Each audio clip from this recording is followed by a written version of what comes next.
जय माता दी। दुर्गा सप्तशती नवा अध्याय। राजन ने कहा, भगवान, आपके रक्त बीज के वध से संबंधित यह देवी के चरित्र का अद्भुत महात्म्य मुझे सुनाया।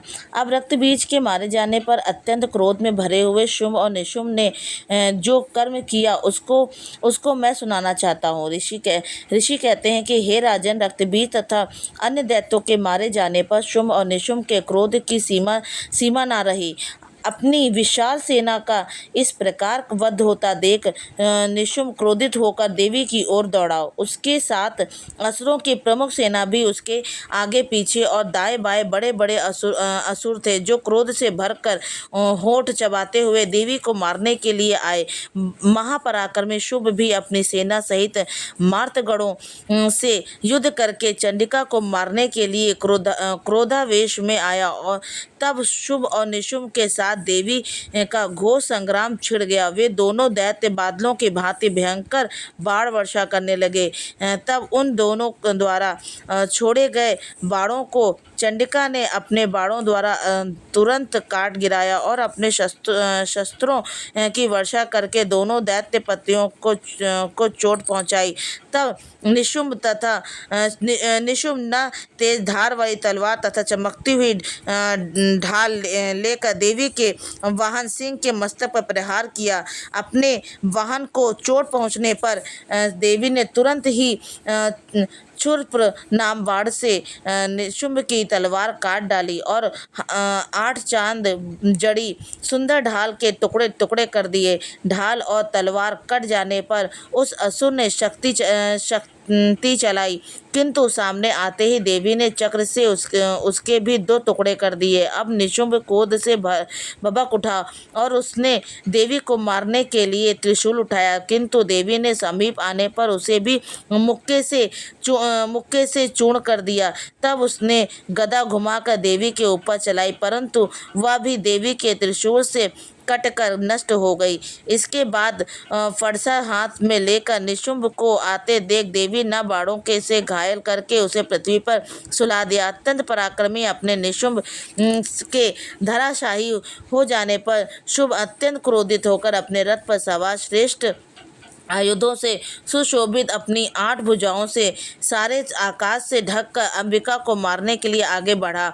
उसे आते देख देवी ने शंख बजाया और अपने धनुष की प्रत्यंचा का घोर शब्द किया। फिर समस्त दैत्यों के तेज को नष्ट करने वाले अपने घंटे के शब्द से सभी दिशाओं को व्याप्त कर दिया। फिर सिंह ने भी बड़े बड़े गज राजों के मद को दूर करने वाली अपनी दहाड़ से पृथ्वी, आकाश और 10 दिशाओं को गुजा दिया। फिर काली ने आकाश में उछलकर अपने तीनों हाथों से पृथ्वी पर आघात किया। उससे इतना भयंकर शब्द हुआ कि उसे पहले के 7 शब्द शांत हो गए।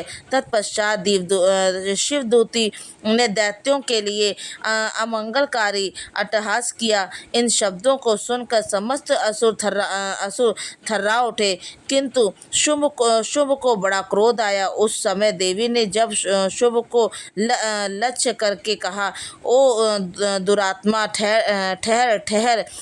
तब आकाश में स्थित देवता जय जयकार करने लगे। शुंभ ने आगे बढ़कर ज्वालाओं से युक्त अत्यंत भयंकर शक्ति चलाई। अग्नि के समान आती उस शक्ति को देवी ने बड़ी भारी उल्का से हटा दिया। उस समय शुंभ की गर्जना से तीनों लोग गूंज उठे। हे राजन, उसकी प्रतिध्वनि से वज्रपात जैसा जो भयानक शब्द हुआ, उसने सब शब्दों को जीत लिया। तत्पश्चात शुंभ द्वारा छोड़े गए बाणों को देवी ने और देवी के चलाए गए बाणों को शुंभ ने अपने भयंकर बाणों द्वारा सैकड़ों हजारों टुकड़े कर दिए। तब क्रोधित हुई चंडिके ने शुंभ पर शूल से प्रहार किया, जिससे वह मूर्छित होकर भूमि पर गिर पड़ा। उसी समय निशुंभ को चेतना हुई और उसने धनुष हाथ में लेकर बाणों की वर्षा करके देवी काली तथा सिंह को घायल कर दिया। फिर उसी दैत्य ने 10,000 बाहें बनाकर चक्रों के प्रहार करके चंडिका को आच्छादित कर दिया। तब दुर्गम पीड़ा नाश करने वाली भगवती दुर्गा ने कुपित होकर अपने बाणों द्वारा उन बाणों तथा चक्रों को काट दिया। तब निशुंभ हाथ में गदा लेकर अत्यंत वेग से दौड़ा। देवी ने तत्काल पैनी धार वाली तलवार ने उसकी गदा को काट दिया। तब उसने शूल हाथ में उठाया। देवताओं को पीड़ा देने वाले निशुंभ को शूल हाथ में लिए आते देखा। देख चंडिका ने बड़ी तेजी से अपना शूल उसकी छाती में मारा। शूल से विदीर्ण हुई उसकी छाती से एक अन्य महाबली पुरुष खड़ी रह कहता हुआ निकला। उस निकलते हुए पुरुष की बात सुनकर देवी अट्टहास कर हंस पड़ी और खड्ग से उसका मस्तक काट कर पृथ्वी पर गिरा दिया। तत्पश्चात सिंह अपनी दाढ़ों से दैत्यों की गर्दनें कुचलकर खाने लगा। उधर काली तथा शिवदूती ने भी अनेकों दैत्यों का भक्षण कर लिया।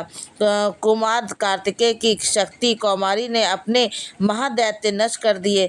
ब्राह्मणी के मंत्र पूरित जल से तेजहीन होकर कितने ही दैत्य भाग खड़े हुए। अनेक दैत्य महेश्वरी के त्रिशूल से छिन्न भिन्न होकर खेत रहे।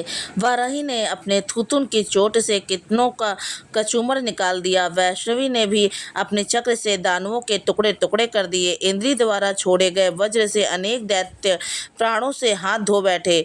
इस प्रकार कुछ असुर मारे गए, कुछ युद्ध क्षेत्र से भाग गए तथा कितने ही दैत्य काली शिवदूती तथा सिंह के ग्रास बन गए। 9वां अध्याय समाप्त। जय माता दी।